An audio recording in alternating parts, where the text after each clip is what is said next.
It's your boy Coach Defense here. Thanking you for supporting the channel. Become a Lockdown Defender by hitting that subscribe button if you haven't done so already. And if you're enjoying your time, hit that like button. Help us grow in the community. Now check out our latest video, leave a comment, and as always, you got to step up to lock it down. The Philadelphia Eagles. Have the Eagles landed as if we didn't have enough to talk about, right? Like, right. You know, you just give us more and more headlines. But the Philadelphia Eagles and Howard Roseman did it again. Whether it was pulling off a signing, free agency signing, a draft day trade, team-to-team trade, it just seemed like the rich get richer, right? The Eagles swindled, and I do mean swindled, a in-division trade with the Commanders and sending Jahan Dotson, who was a former first-round pick, to the Eagles for a third and a fifth-round pick, right? That move adds even more firepower to the already loaded offense. So now the question must be asked, with all the moves the Eagles have made in the draft, free agency, and even trade, have they landed at a place where they must win and must win big to justify all these roster moves? Hell yes. Hell yes, they have, for a number of reasons. The biggest one is the development of the angst between Jalen and the coach. Agreed. So when that splinter was exposed, right? When that emotional disconnect was exposed, and with the roster, the talent that they have, and hearing all these things, that position and pushes the expectations for your team front and center. And so, you can't ask for much more.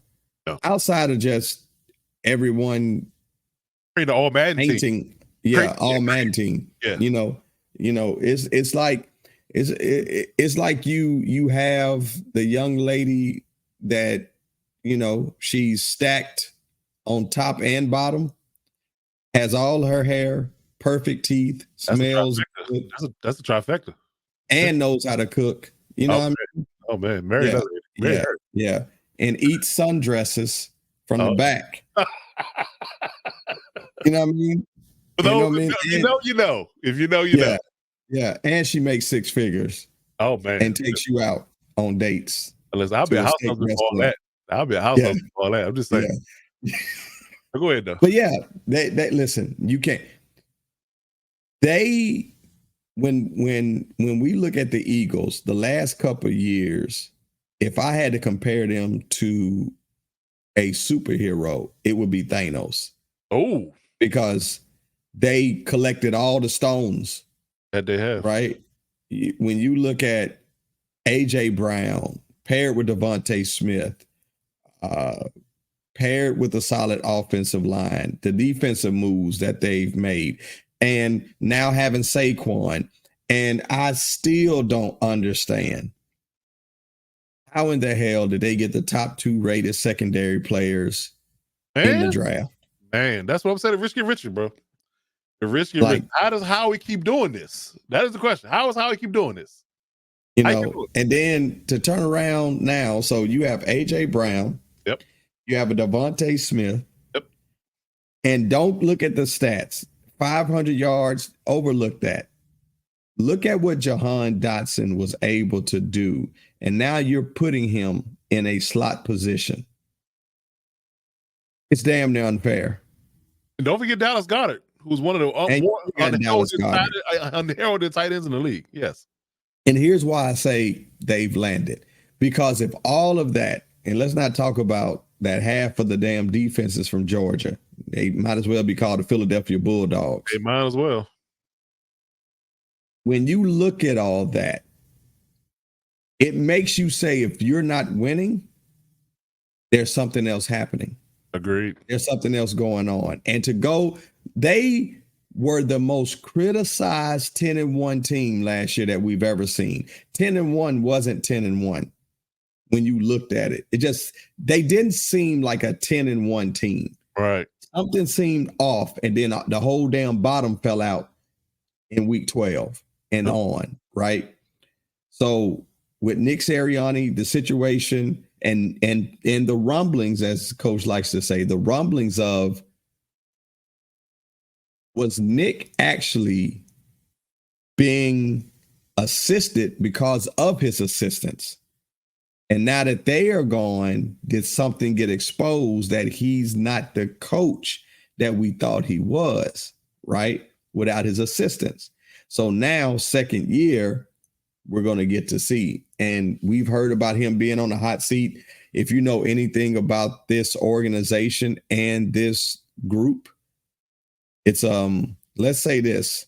They have no problem releasing a head coach in a blink of an eye. When you release the coach that brought you your very first Super Bowl, that tells you, because if you never won a Super Bowl as a franchise and this guy won you one, and then 2 days later you're considering moving off of him, that just tell you all you need to know about how they feel about the coaching position. Yeah. It's definitely something they don't harp on. You know, they move off of you quickly if you're not getting it done for them. That's for sure. Yeah, that is for sure. So it is with them. It truly is business, not personal. Absolutely, 100%. So yeah, for me, the Eagles have checked all the boxes roster wise they can check. Now it's time to deliver on the field and put it in place. That's where it is. They got better in the secondary, a safety and corner. Because they not only did they get, to your point, you got Quinyon Mitchell and Cooper DeJean. They brought back CJ Gardner-Johnson. As we look at the offense real quick, I mean, it's what's not to like. Balada and Lane Johnson is booking tackles. This O-line, even with losing Jason Kelce as a Hall of Fame center, they've been grooming Cam Jurgens to play center for the next 2 years when they drafted him. Kind of a succession plan, knowing that Kelce was going to hang it up at some point. He's going to fill right in and be fine because he's been on the O-line this whole time. He's just been playing guard. Yes. So they drafted Tyler Steen, who they're going to fill in Cam Jurgens by the guard. So I don't think they missed a beat there. Nope. Even much more to the point where they're going to be even more deadly on offense because you got Saquon Barkley, who's I still don't understand how the Giants let this happen, but within a division, this is probably the best running back they had since LaShawn McCoy. I mean, let's just be real about it. So you got that on top of 3 legit receivers, 2 legit tight ends, because not only they got Dallas Goedert, but they got Albert O from Denver, who was a stud that Denver didn't know how to use. So I think that he's going to be good. So you 2 tight ends that are good. You not only got weapons, but you got depth. And then again, with the defense, you got 2 dogs. I mean, we're talking master pit bulls. Jalen Carter and Jordan Davis. Josh Sweat, Bryce Huff is edges. Brandon Graham is still there. I mean, what's not to like, man? What's not to like? Nakobe Dean and we just talked about a while ago, Devin White. Yes. And then he doubled down. Mind you, say that again. Say that again. Devin White. The linebacker. Devin White. Understand, people, when we say this name, when the coach says that name, Devin White is still young. Absolutely. He was just injured, and he's playing with a chip on his shoulder. Oh, listen, you gonna hear that name on Sundays. You just wait. You just wait. And just wait. Then double down with the depth and getting Jeremiah Trotter Jr., who's a legacy actor, was father who played for the Eagles. Then who don't like that? So, I mean, having Keely Ringo there, Eli Ricks, 2 studs, in college, they played well for them last year. Going about rehashing CJ Gardner-Johnson from the Lions last year. So, top to bottom, they're good. Top to bottom, they're straight. Roster wise, again. It's not much you can say.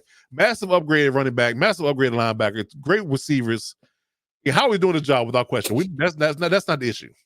But now we get to Nick Sirianni and his ability to coach and lead this team. Kellen Moore and his ability to coach the offense. That's another question because we still haven't checked that box yet. Because once he left Dallas, he was in LA for a year. And mind you, I'm gonna give him a mulligan because he had to deal with Brandon Staley. Give him a mulligan that way. But coming back to this, can he rectify this offense? That's the question. We have to ask. We don't know yet. So the pressure's squarely on the coaches at this point.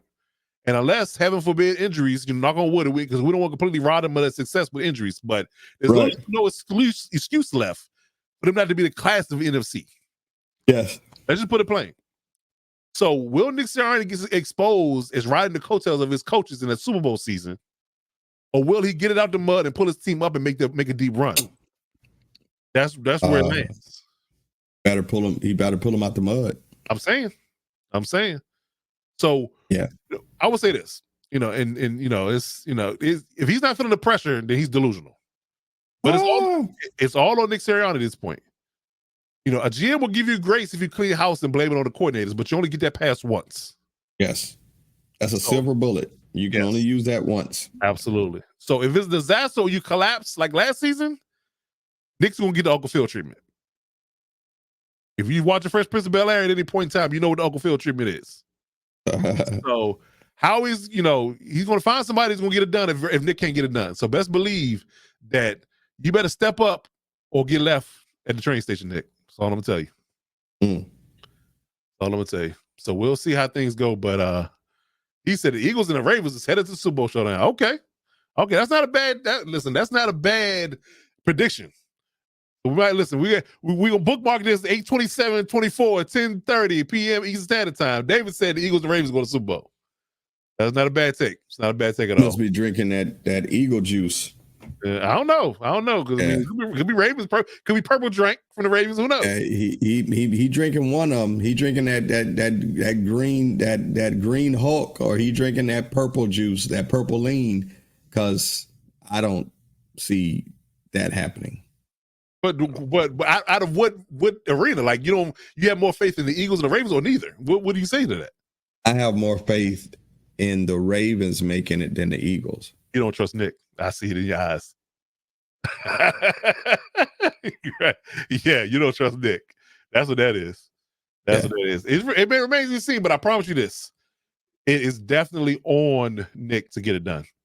Yes, because what he's not going to do is get rid of his franchise quarterback and all these weapons he's amassed for you to save your job. So guess what? Step up or get left. Yep. Step up or get left. All right. We'll see how things go, but we'll be watching you, Philly. That's all we want to say.